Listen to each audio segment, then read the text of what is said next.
Hello friends, welcome to number one study. इस video में हम देखेंगे क्लास 10 इंग्लिश की बुक का chapter number 2 Nelson Mandela long walk to freedom. इसके पहले की वीडियो में हमने इस चैप्टर का फर्स्ट पार्ट कवर किया, जिसमें हमने देखा कि ये एक साउथ अफ्रीका की स्टोरी है ना। नेल्सन मंडेला बता रहे हैं कि जब वो फर्स्ट ब्लैक प्रेसिडेंट बने थे साउथ अफ्रीका के, तो उन्होंने अपने स्पीच में बताया, 1994 में बने थे राइट। उन्होंने अपनी स्पीच में बताया कि कैसे वाइट स्किन के जो लोग थे वो ब्लैक स्किन पीपल पे कितना अत्याचार कर रहे थे, ये उन्होंने अपनी स्पीच में बताया था। तो वही अब आज हम कंटिन्यू करेंगे इस वीडियो में, सेकंड पार्ट में। इसके यहाँ से स्टार्ट होगा A few moments later से। A few moments later, we all lifted our eyes in awe as a spectacular array of South African jets, helicopters, and troop carriers rode in perfect formation over the Union Building. फिर Nelson Mandela बताते अपनी speech में, a few moments later we all lifted our eyes. कुछ ही क्षणों में हम सभी ने, जितने भी लोग वहाँ पे इकट्ठा हुए थे, सभी ने अपनी आंखें ऊपर उठा ली थी। लिफ्टेड का अर्थ होता है ऊपर उठाना। क्यों उठाई थी, ऐसा क्यों? क्योंकि ये जो इनाग्रेशन चल रहा था यूनियन बिल्डिंग में, तो इस यूनियन बिल्डिंग के जस्ट ऊपर जो जेट थे, हेलीकॉप्टर्स थे और ये ट्रूप कैरियर्स थे, ये अपनी आवाज़ें कर रहे थे ऊपर, ठीक है, गरज रहे थे। तो ये सभी देखने के लिए सभी ने अपनी आंखें ऊपर कर ली थी। It was not only a display of pin point precision and military force but a demonstration of the military's loyalty to democracy to a new government that had been freely and fairly elected. तो यहाँ पे Nelson Mandela बताते कि ये जो सब चल रहा था, ये मतलब ये जो आवाज़ें आ रही थी, तो ये मिलिट्री फोर्स अपना डेमोन्स्ट्रेशन मतलब प्रदर्शन नहीं कर रही थी। तो ये क्या था, ये सब मतलब मिलिट्री फोर्स की लॉयल्टी थी, वफादारी थी अपने डेमोक्रेटिक कंट्री के लिए। और ये जो नई सरकार बनी थी, जो निष्पक्ष रूप से चुनी गई थी, उसके लिए वो वफादारी दिखा रहे थे, बस बाकी कुछ नहीं था। Only moments before the highest general of the South African Defence Force and Police, they chased Badek with ribbons and medals from days gone by, saluted me and placed their loyalty. अब यहाँ पे Nelson Mandela बताते only moments before, कुछ क्षण पहले जो highest general थे south Africa defence force के, जो पुलिस थे, बेडेक का अर्थ होता है लदा हुआ होना, जिनकी चेस्ट पर बहुत सारे रिबन्स और मेडल्स थे, वो लोग मुझे अभी सैल्यूट कर रहे थे और अपनी लॉयल्टी दिखा रहे थे, ऐसा नेल्सन मंडेला बताते हैं। I was not unmindful of the fact that not so many years before they would not have saluted but arrested me. और यहाँ पे नेल्सन मंडेला बताते कि I was not unmindful, मैं इस बात से unmindful, बेखबर बिल्कुल भी नहीं हूँ कि अभी की बात है, कुछ साल पहले की बात है कि यही लोग, इन्होंने मुझे सैल्यूट नहीं किया था तो मुझे अरेस्ट किया था, और आज ये लोग मुझे सैल्यूट करते हैं। Finally, a chevron of Impala jets left a smoke trail of the black, red, green, blue and gold of the new South African flag. Finally, Impala jet से chevron क्या करता है, स्मोक ट्रेल निकालता है, बहुत सारे colour, black, red, green, blue, gold, ये सभी कलर, और साउथ अफ्रीका का नया फ्लैग होता है ये।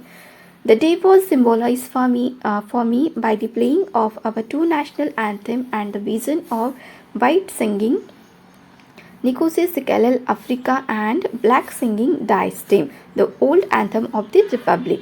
Although that day neither group knew lyrics of the anthem they once despised, they would soon know the words by heart. अब यहाँ पे नेल्सन मंडेला बताते कि उस दिन जो है ना, मतलब दो नेशनल एंथम गाए गए थे। जैसे अपनी कंट्री में होता है एक नेशनल एंथम है जन गण मन, तो वैसे वहाँ पे वाइट लोगों का एक अलग एंथम, नेशनल एंथम, और ब्लैक लोगों का अलग नेशनल एंथम था। तो यहाँ पे नेल्सन मंडेला बताते कि हाँ, भले हो सकता है उस दिन उन लोगों को समझ में नहीं आ रहा हो कि इस नेशनल एंथम का मीनिंग क्या होता है, लेकिन बहुत जल्दी ये समझ जाएंगे कि इनका मीनिंग होता क्या है, एक्चुअल मीनिंग क्या है नेशनल एंथम का। On the day of the inauguration, I was overwhelmed with a sense of history. On the day of the inauguration, उद्घाटन वाले दिन, inauguration वाले दिन, I was overwhelmed. Overwhelmed मतलब ओतप्रोत रहना। तो नेल्सन मंडेला ओतप्रोत थे किससे? with a sense of history, मतलब अपने पास्ट से, कि उनके कंट्री ने क्या क्या सहा है इन वाइट लोगों की वजह से। In the first decade of the 20th century, a few years after the bitter Anglo-Boer War and before my own birth, the white-skinned peoples of South Africa patch up their differences and erected a system of racial domination against the dark skinned people of their own land. देखो फिर क्या होता है, ये हो गया था in the first decade of 20th century, 20th century के पहले दशक में, या फिर बोल सकते हैं a few years after a bitter Anglo Boer war. ये जो भयानक एंग्लो बोर वॉर था, इसके कुछ सालों बाद, अ फ्यू ईयर्स आफ्टर, या फिर ऐसा बोल सकते हैं कि नेल्सन मंडेला के जन्म से पहले क्या किया था कि ये जो वाइट स्किन पीपल थे, इन्होंने पैचअप कर लिया था अपने डिफरेंसेस से और एक नया ही सिस्टम बनाया था। जो मतलब ये लोग डिस्क्रिमिनेट करने लग गए थे, भेदभाव करने लग गए थे white skin people black skin people में। और ये ब्लैक स्किन पीपल उन्हीं के कंट्री के थे, खुद के कंट्री के लोगों के साथ इन्होंने डिस्क्रिमिनेशन किया था, भेदभाव किया था। The structure they created form the basis of one of the harshest, most inhuman societies the world has ever known। और ऐसा स्ट्रक्चर, ऐसा ढांचा उन्होंने बनाया था अपने कंट्री का जो पूरे वर्ल्ड में किसी ने नहीं देखा। हार्शेस्ट, बहुत ही क्रूर, कठोर, मोस्ट इनह्यूमन मतलब अमानवीय बन गए थे ये वाइट स्किन पीपल।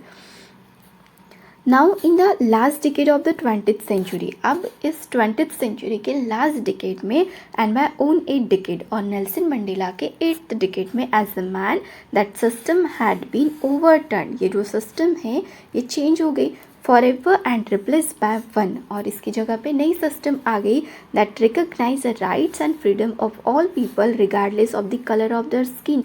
ऐसे सिस्टम आ गई फिर 8th डिकेड के बाद नेल्सन मंडेला के। ठीक है, कैसी सिस्टम आ गई थी, जो जानती थी हर एक पर्सन के राइट को, उसके हक को और उसके फ्रीडम, उसके स्वतंत्रता को, बिना उसके स्किन के कलर को देखे, बिना उसके चमड़ी के कलर को देखे, ब्लैक है वाइट है कुछ नहीं, सभी कैसे इक्वल है, इस टाइप से। That day had come about through the unimaginable sacrifices of thousands of my people whose suffering and courage can never be counted or repaid। तो यहाँ पे नेल्सन मंडेला बताते हैं कि ये जो दिन है ये किसकी वजह से आया है, मेरे कंट्री के लोगों की वजह से आया है, जिन्होंने अनइमेजिनेबल मतलब कल्पना भी नहीं कर सकते इतने सैक्रिफाइसेस दिए, इतने बलिदान दिए, उनकी वजह से ये दिन है। और उनके सफ़रिंग मतलब उनके दुख और करेज, उनके साहस को ना तो गिना जा सकता है, काउंट कर सकते, ना रिपीट मतलब चुकाया जा सकता है, कुछ नहीं कर सकते। I felt that day, as I have on so many other days, that I was simply the sum of all those African patriots who had gone before me। अब यहाँ पे नेल्सन मंडेला बोलते हैं I felt that day, मैं उस दिन ये महसूस कर रहा था as I have on so many others day, जैसा कि मैं बाकी दिन भी महसूस करता हूँ और करता था, that I was simply the sum of all those African patriot, Africa के देशभक्त, पैट्रियट देशभक्त। तो नेल्सन मंडेला को ऐसा महसूस होता है कि मैं इन सभी लोगों का सम मतलब प्लस बोलते ना, एक योग हूँ जिन्होंने इतने सारे बलिदान दिए हैं और मेरे पहले ही चले गए इस कंट्री से, उन लोगों का मैं सम हूँ, ऐसा नेल्सन मंडेला फील करते थे। That long and noble line ended and now begin again with me। तो ये बड़ी सी नोबल लाइन ख़त्म होगी और फिर मैं अपने से फिर से शुरू करता हूँ, ऐसा नेल्सन मंडेला बोलते हैं। I was pained that I was not able to thank them and that they were not able to see what their sacrifices had wrought। यहाँ पे नेल्सन मंडेला बोलते हैं कि मुझे दुख है इस बात का कि मैं उन लोगों को थैंक्स नहीं बोल पाया, उनको धन्यवाद नहीं दे पाया, और इस बात का भी दुख है मुझे कि मतलब वो लोग ये देखने के लिए अभी यहाँ पे एबल मतलब यहाँ पे प्रेजेंट नहीं है कि उनके सैक्रिफाइसेस ने आज क्या कर दिया है कंट्री को, कैसी थी पहले और आज कैसी हो गई, ये देखने के लिए भी वो लोग यहाँ पे नहीं है। तो इस बात का भी नेल्सन मंडेला को दुख होता है। The policy of apartheid created a deep and lasting wound in my country and my people। यहाँ पे नेल्सन मंडेला बताते कि ये जो पॉलिसी है अपार्टाइड की, अपार्टाइड मतलब रंग भेद की जो नीति है, इसने क्या कर रखा है, मेरी कंट्री में, मेरे कंट्री के लोगों में डिप मतलब गहरे, लास्टिंग स्थाई, कभी ना जाने वाले, वाउंड मतलब होता है घाव बना दिए कि जो कभी मतलब हम इससे बाहर नहीं आ सकते, उभर नहीं सकते, इतने गहरे घाव इस रंग भेद की वजह से मेरे कंट्री में और कंट्री के लोगों में हो चुके हैं। All of us will spend many years if not generation recovering from that profound hurt. और फिर नेल्सन मंडेला बताते कि हाँ, हो सकता है सिर्फ जनरेशन ही नहीं तो सालों लग सकते हम लोगों को इन घावों में से उभरने के लिए, तो हम ऐसा करेंगे। But the decades of operation and brutality had another unintended effect. लेकिन यहाँ पे एक बात और बताते नेल्सन मंडेला कि ये जो हुआ था, ये जो दशक थे जिसमें ऑपरेशंस मतलब उत्पीड़न चल रहा था, तो इसकी वजह से एक मतलब अनइंटेंडेड मतलब क्या कि अनपेक्षित, ठीक है, जिसकी अपेक्षा ना हो, होप ना हो, ऐसे कुछ इफेक्ट हो गए थे। इफेक्ट क्या थे देखो, and that was that it produce the Oliver Tambos, the Walter Sisulus, the Chief Luthulis, the Yusuf Dadoos and Bram Fischers है, ठीक है, Bram Fischers, the Robert Sobukwes of our time. उनके टाइम के ये लोग हैं कुछ, कैसे लोग हैं देखो, men of such extraordinary, असामान्य लोग हैं ये सभी, जिनके पिक्चर्स यहाँ पे दिखाए। असामान्य, एक्स्ट्रा ऑर्डिनरी, एंड करेज, साहसी लोग थे, विजडम, ज्ञान था इनके पास, एंड जेनरोसिटी मतलब उदारता थी। तो ये लोग बने थे, किसकी वजह से बने थे, ये जो दशकों से ऑपरेशन उत्पीड़न चलते आ रहा था ना, इनकी वजह से, कि भाई बहुत हो गया, ये वाइट स्किन लोग बहुत अत्याचार कर रहे हैं, अब नहीं सहेंगे, है ना, इस टाइप से। तो इसकी वजह से ऐसे लोग बने थे, ऐसा नेल्सन मंडेला को लगता है। That their like may never be known again, इनके जैसे और नहीं बन सकते। Perhaps it requires such a depth of operation to create such a height of character। और नेल्सन मंडेला बताते कि ऐसे कैरेक्टर वाले पर्सन बनने के लिए ऐसा ऑपरेशन, ऐसा उत्पीड़न सहना भी पड़ता है, तब जाके ऐसे लोग बनते हैं। My country is rich in minerals and gems that lie beneath its soil। फिर नेल्सन मंडेला बताते कि मेरी कंट्री रिच मतलब मेरे कंट्री के मिट्टी के अंदर, सॉइल के अंदर बहुत सारे मिनरल्स है, जेम्स है, मिनरल्स खनिज, जेम्स रत्न, बहुत सारे रत्न और खनिज है। But I have always known that it's greatest wealth is it's people. लेकिन मुझे पता है, मुझे हमेशा से ये पता है और मैं ये जानता हूँ कि मेरे कंट्री की जो ग्रेटेस्ट वेल्थ है, जो बहुत बड़ी संपत्ति है, वो मेरे कंट्री के मेरे लोग हैं। Finer and truer than the purest diamond. Purest diamond, एक प्योर डायमंड के कंपैरिजन में ये कैसे है, फाइनर है, बेहतर है। फाइनर का अर्थ होता है बेहतर, एंड ट्रूएस्ट मतलब सच्चे लोग हैं, और यही मेरी कंट्री की बहुत बड़ी वेल्थ है, बहुत बड़ी संपत्ति है, ऐसा नेल्सन मंडेला बताते। It is from this comrade in the struggle that I learn the meaning of courage. Comrade क्या होता है, साथी, तो it is from this comrade, तो मैंने अपने साथियों से सीखा है इन इस स्ट्रगल में, that I learn the meaning of courage. Courage का अर्थ क्या होता है, मैंने ये अपने साथियों से सीखा है, ऐसा नेल्सन मंडेला बताते। Time and again I have seen men and women risk and give their lives for an idea। समय समय पर मैंने ये भी देखा है कि मेरे कंट्री के किसी मेन एंड वुमेन मतलब एक हो जाते थे और कितने सारे सैक्रिफाइसेस, कितने बलिदान देते थे कंट्री के लिए, ये भी देखा है। और I have seen men stand up to attack and torture without breaking, showing a strength and resilience that defies the imagination। और फिर नेल्सन मंडेला बताते कि मैंने ये भी देखा है कि कैसे मेरे कंट्री के मेन मतलब पुरुष खड़े हो जाते थे हमला करने के लिए, यातना सहने के लिए, और showing a strength and resilience that defies the imagination, मतलब कल्पना नहीं कर सकते इतने ज़्यादा सैक्रिफाइसेस वो देते थे कंट्री के लिए। I learn that courage was not the absence of fear but the tramp over it. देखो बहुत बड़ी बात है ये, तो नेल्सन मंडेला बताते कि मैंने ये सीखा है कि करेज ये नहीं होता एब्सेंस ऑफ फियर, कि मतलब कोई ऐसा पर्सन है जिसको किसी बात का डर नहीं, किसी चीज़ का डर नहीं है, तो उसमें बहुत करेज है, वो बहुत साहसी है, ऐसा नहीं होता। तो करेज का अर्थ क्या होता है कि उस डर पर, जो डर है ना, उस पर विजय प्राप्त करना, उसको जीत लेना, ये होता है असली मीनिंग करेज का। उसे बोल सकते हैं हम कि साहसी है, इस टाइप से। The brave man is not he who does not feel afraid. देखो वही है, the brave man is not he who does not feel afraid, मतलब ब्रेव मैन, साहसी पर्सन, हम उसको नहीं बोल सकते कि जिसको किसी चीज़ का डर नहीं है, तो वो होता है but he who conquers that fear, बल्कि वो पर्सन होता है जो उस फियर को, उस डर को जीत लेता है। कॉन्कर का अर्थ होता है जीतना, विजय प्राप्त करना। जो उस डर को जीतता है ना, वो असली मतलब ब्रेव पर्सन होता है, वो साहसी होता है। No one is born hating another person because of the color of his skin or his background or his religion।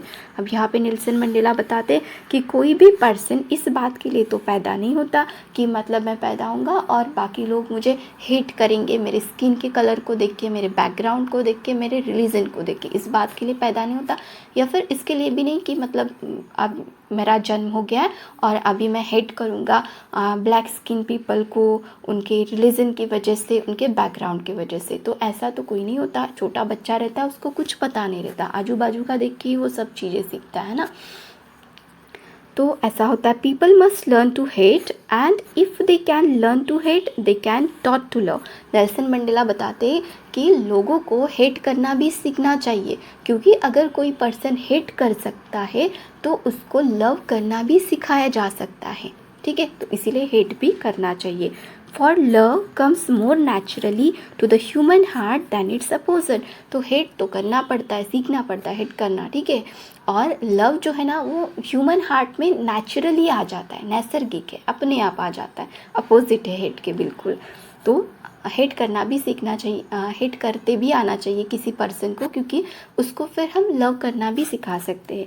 Even in the grimmest time in prison when my comrades and I were push to our limits, I would see a glamour of humanity in one of the guards, perhaps just for a second, but it was enough to reassure me and keep me going। अब देखो यहाँ पे Nelson Mandela बताते कि जब हमारा ग्रिमेस्ट time चल रहा था प्रिजन में, ग्रिमेस्ट मतलब यातनाओं वाला, बहुत ज़्यादा यातनाएं दे रहे थे नेल्सन मंडेला और उनके कॉमरेड मतलब साथियों को, ठीक है, उनके मतलब पुश कर रहे थे, उनको बहुत ज़्यादा यातनाएं दे रहे थे। तो उस टाइम पे भी उन्होंने देखा एक गार्ड के अंदर कि इसके अंदर ह्यूमैनिटी है। हाँ, भले ही वो एक सेकंड के लिए थी, लेकिन दिखी उनको उस गार्ड के अंदर। और यही एक रीज़न रहा है नेल्सन मंडेला के लिए कि उनको लग रहा था कि अगर ये लोग हेट करते ना, तो यही लोग, इनको लव करना भी सिखाया जा सकता है। यहाँ से उनको एक पॉजिटिविटी मिली, एक होप मिली उस गार्ड की वजह से। Man's goodness is a flame.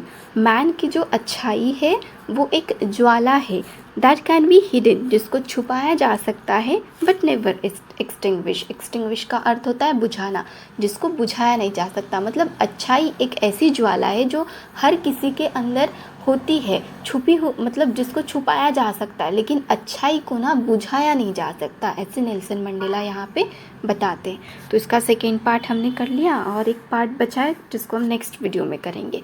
अगर वीडियो अच्छी लगी हो तो वीडियो को लाइक करना, अपने फ्रेंड्स के साथ शेयर करना और चैनल को सब्सक्राइब ज़रूर करना। Thank you.